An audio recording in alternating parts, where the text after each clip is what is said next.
We are back at the gates. And of course, this is the podcast, Who's at the Gates? And, oh boy, this episode was 71. It was something. Of course, I'm your host, KC Phoenix. And then I have my other host here, Diana. Diana, you want to say a few words? Happy Friday, everybody. We're recording this on a Friday, so I'm saying happy Friday. I'm, looking forward to the end of the week. Yeah. Recording on a Friday. We'll upload this on Monday and do that. All righty. So let's get into it. We're doing 3 scenes. 3 scenes seem to be our sweet spot for this podcast, where we will cover 3 scenes from the show that we feel were kind of significant. So yeah, let's go ahead and get into this with Hayley and Randy about Lynette, and then we shall discuss. Oh, how sweet. Boy, stop. If Bill could schedule my breathing, he would. But anyway, what did you need to tell me that couldn't wait? Randy? I didn't want to text this over the phone, just in case. Just in case what? If anyone asks about Lynette, you have not seen her.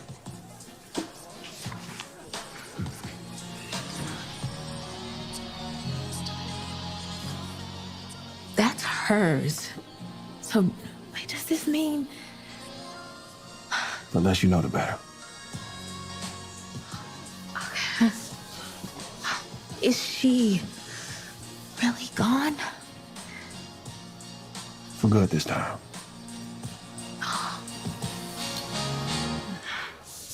Chief, do you have a moment? Okay.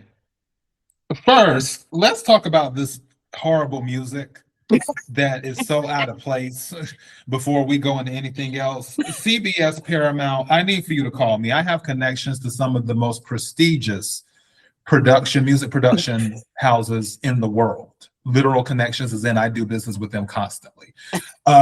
If you need me to put in a good word to get you some good music, let's do that. Let's get that going, because what you just inserted into that, whoever's in charge of that, I don't advocate for people losing their jobs, but I do advocate for accountability. Someone needs to put them on watch, is what needs to happen. Now, outside of the music, I'm really not trusting Randy, because Randy is a known liar. And just like when he told Joey that, he got rid of that guy that time, but Randy didn't have the heart to get rid of that guy. And, and maybe things have changed because Randy did threaten, Joey did threaten Randy, like, hey, if this lands at my doorstep, you gonna come up missing. Like, maybe that gave Randy a backbone to do what needed to be done. But honestly, I don't believe he did it. I think he might have kidnapped her and just stuck her somewhere, but I don't think he got rid of her. So yeah, what's up? Diana, you got it.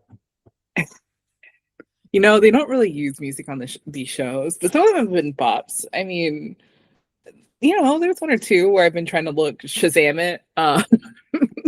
So credit where credit's due. That scene was straight up hilarious to me, because he's homeboy starting off with like, I didn't want this over the phone, so let me tell you out loud at this very public restaurant where every Dupree person walks in and out of. Even earlier in that episode, Chelsea Cat had a business meeting in a booth, and I'm like, okay, people, like we need to get you a WeWork. We need to get you an office. We can't do this at the bar. Yeah, I think we're gonna see her again. I don't think there's any way that he got rid of her permanently. I think maybe at the most, and I'm saying this is severe, even it's another kidnapping case, right, where he locked her up somewhere. But even then, I don't know. I don't think he has it in his heart to actually kill her off, because of all the history and all the things that they share together. There's no way, I think. Or he shipped her off. He put her on a boat on some cargo boat, and was like, all right, bye girl. And then she somehow makes her way from God knows where back to BeyondTheGates. But yeah, I don't think it's the last we're gonna see of her. Oh my goodness. Never a dull moment, I tell you. All right. We will move to the next episode. I have to see right quick. Like, what do we have? So 30, hold on. Did I put this in? Okay, there we go. 3352. All right, so let me go 3352. Get that going. And this one is with Bill and Andre, is where we're at. I'm going to put it at 42 because he's at the table on that one, I think. Okay, so seeing with Bill and Andre, Martin's about to make his exit. Let's go ahead and get it going. You know, family stuff.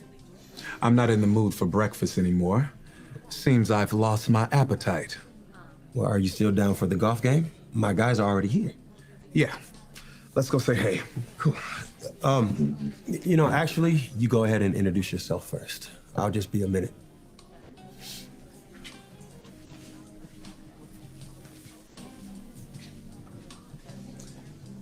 So, what?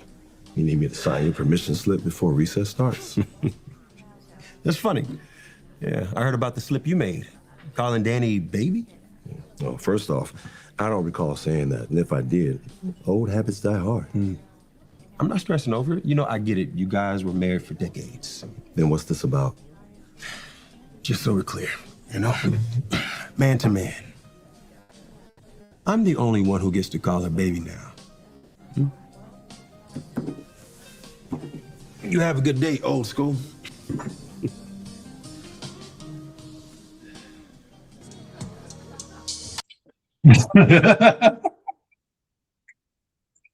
I'll let you take this one. I'll let you take this one. I don't know. I think Andre's like fighting a losing battle here.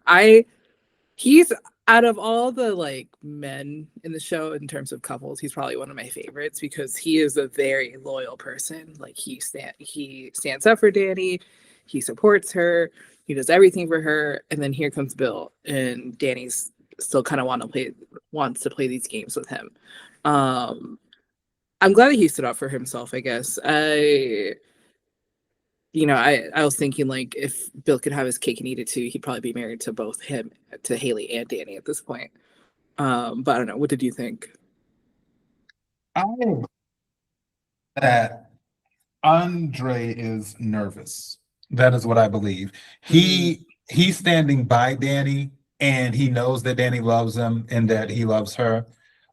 But Andre also knows that's 2 decades of memories, 2 decades of love, the good, the bad, and the ugly.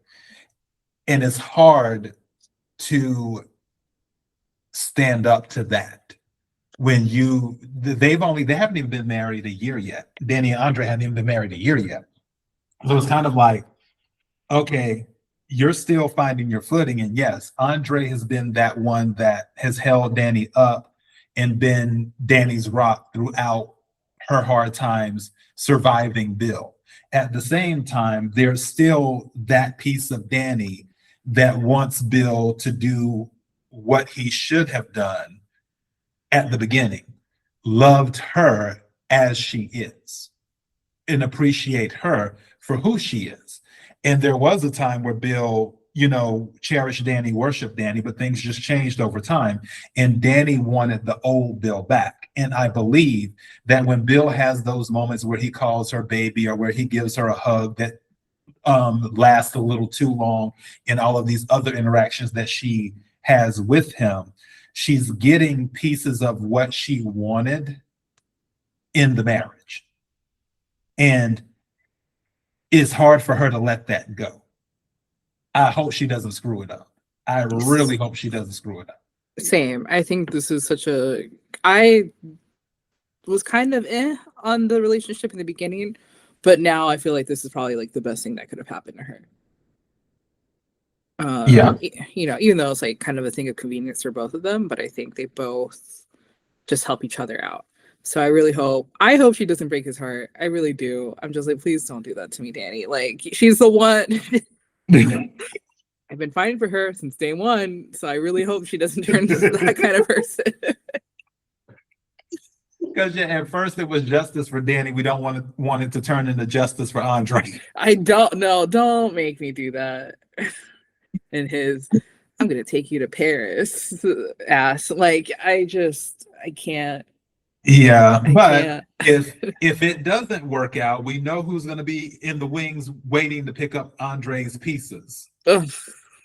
Nurse Ashley. Ugh. So Sorry. gonna be This is such a tangent, but Ashley did nothing for me as a character for 230 episodes. But now that she's kind of like doing her own thing and she's not like crying over Derek, like I really like her now, or like her better, I should say. So please, dear God, don't let her go back to Andre. Please, writers, please. oh goodness. Okay, so let me see next episode. Let's see, 35. If I can read here, 3550. Okay, 3550, which I will probably do it a little bit. Oh no, 35 something else. 35. What are we at? 40. Oh, that's when Joey threatens Randy. Let me just let it go right here. And We'll see that it doesn't. Or Lynette won't be the only one who's gone without a trace. The elevator was getting way too crowded. It was only a matter of time before somebody spotted the drop, so I just pivoted. I told the other courier to meet me in the stairwell. So I just thought, you know.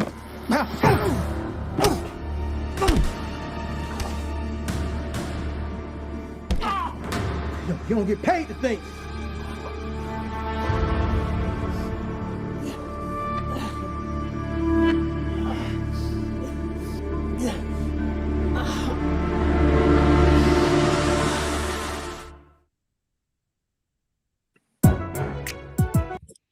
Yay. all righty. What did you think about that scene? Jacob needs to stay in his lane. That's what I think, because he's pushing a little too, all of them are, like Jacob and Smitty are pushing a little too hard, which we didn't include that in the episode.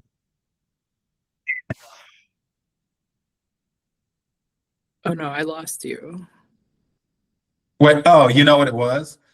The I don't know why it went straight to the other episode. It went straight, Oh, I like, see. what is that beeping? Yeah, like what in the general hospital is going on?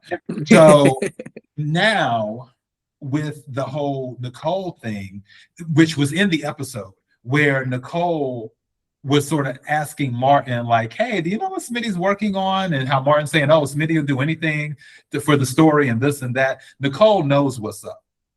And that's why she was kind of warning him, like, hey, if it's something big, when you push people, you don't know how they'll react and things like that. And I'm just like, Nicole knows what's up. But anyways, not to get sidetracked, people just need to stay in their lane and just try to keep a low profile, but get your job done.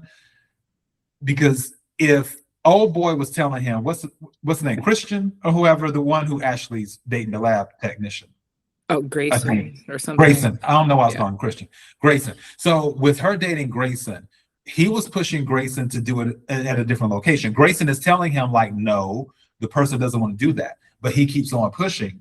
And then old girl finds out about it, tells the other person beats Jacob up, and now he laying on the ground looking like who did it and why. Because he didn't stay in his lane. But anyway, go ahead, Dani, you got it. I think that's exactly it. I think he, found out today, right, that things are actually more dangerous than he perceives to be. Despite him being like a police officer or whatever the hell he is, I feel like Jacob's been sheltered just because of who his dad is. And, this leading up to him like begging for his dad, like, please, daddy, I want to do this investigation.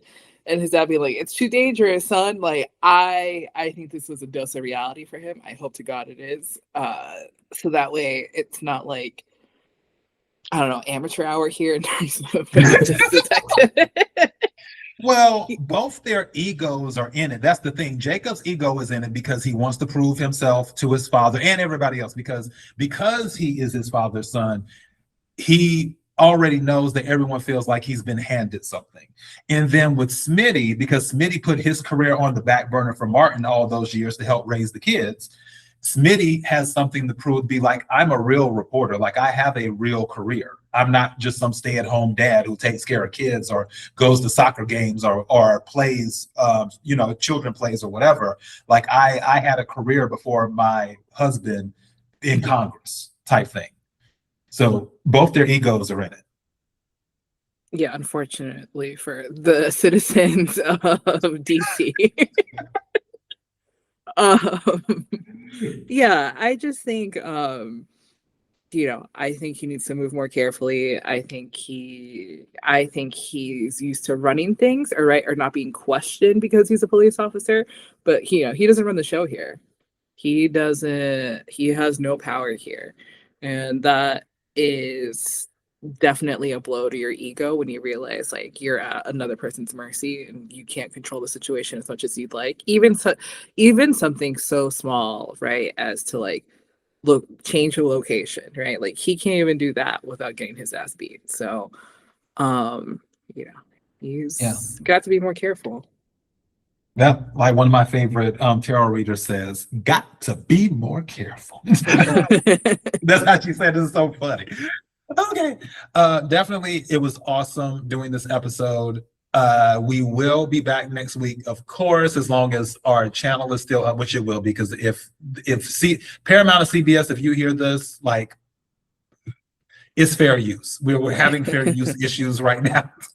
Number one with Paramount. But we're fighting the good fight, and I am willing to go all the way. So yeah, we'll make sure everything stays up, and we'll keep this train moving. Also, don't forget we are on Spotify as well. The videos are on Spotify. We have not had any issues on Spotify, thank goodness. And yeah, we'll keep this train moving. Thank you everyone for listening. Diana, did you have any closing words? No, just if anybody has any music suggestions for these episodes, let us know, please. Universal right now be like, look, let's give them music. Because this ain't what they do. All right, thank you everybody. Until next time, have an amazing Monday, because this will be uploaded on Monday. So have an amazing Monday, and we will catch you later. All right, bye.